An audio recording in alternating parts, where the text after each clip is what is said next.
Jack Miller sempat memimpin sprint race di Portimao. Kemudian pembalap Monster Energi Yamaha Alex Rins mengalami crash.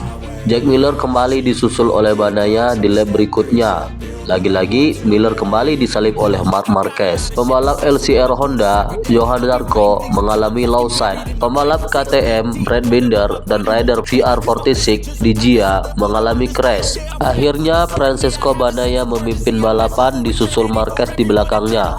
Terlihat pembalap rookie Pedro Acosta menyalip Alex Espargaro di tikungan pertama. Motor Marquez mengalami guncangan yang hampir saja membuatnya terjatuh.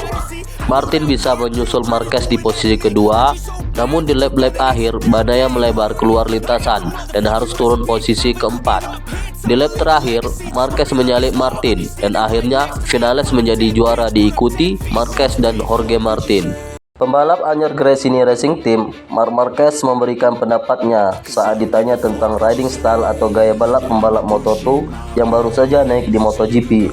Ia mengatakan bahwa pembalap dari Moto2 biasanya mereka menggunakan bahu dan mengeluarkan badannya saat menikung, sedangkan ia menggunakan sikunya. Namun, kita harus memahami riding style masing-masing menurut Marquez. Seperti Alex Espargaro yang masih menggunakan gaya balap model lama, namun ia masih sangat cepat. Pada akhirnya, seorang pembalap harus bisa beradaptasi dengan motornya. Saat pembalap Moto2 ke MotoGP, pasti mereka memiliki karakter yang sangat cepat. Namun, perlahan nanti akan hilang, dikarenakan harus mengatur grip ban dengan baik. Selain itu, Marc juga mengatakan bahwa ia tidak secepat seperti dirinya 10 tahun yang lalu. Namun, dengan segudang pengalamannya, ia ingin tetap konservatif, tidak ingin gegabah. Dia masih ingin memahami motornya dengan baik, sama seperti halnya saat di MotoGP Qatar. Pembalap Ducati Bagnaia memulai musim ini dengan baik. Finish pertama di GP Qatar dan mendapat perpanjangan kontrak hingga 2026. Bagnaia menyadari bahwa banyak pembalap yang menjadi saingannya. Dia juga tidak menganggap hanya Marquez yang menjadi lawan terberatnya.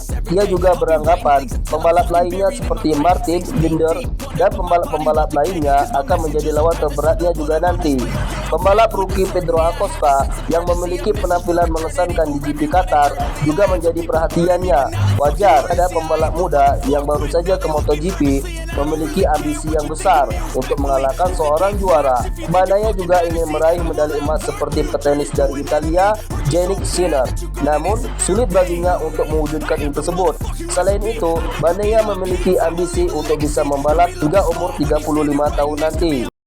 Rossi yang start terdepan langsung memacu motornya. Randy dipenuhi mengalami hot dan hampir mengenai Stoner. Stoner yang berada di posisi ketiga mengambil alih posisi kedua dari Pedrosa. Tak berapa lama, Stoner menyalip Rossi. Lorenzo pun dari posisi keempat menyalip Pedrosa dan naik posisi ketiga. Rossi terus membuntuti Stoner yang memimpin balapan. Akhirnya, Rossi bisa menyalip Stoner dan memimpin balapan kembali. Lorenzo pun ikut menyalip Stoner di lap selanjutnya.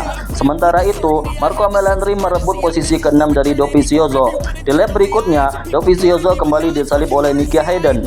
Rossi terus dibuntuti Lorenzo, dan Lorenzo mencoba menyalipnya namun gagal.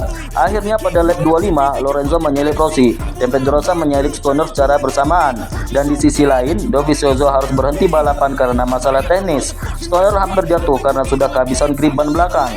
Akhirnya pada lap 2 terakhir, Rossi berhasil menyalip Lorenzo. Lorenzo tidak tinggal diam, mencoba menyalip kembali namun gagal. Akhirnya Rossi finish pertama,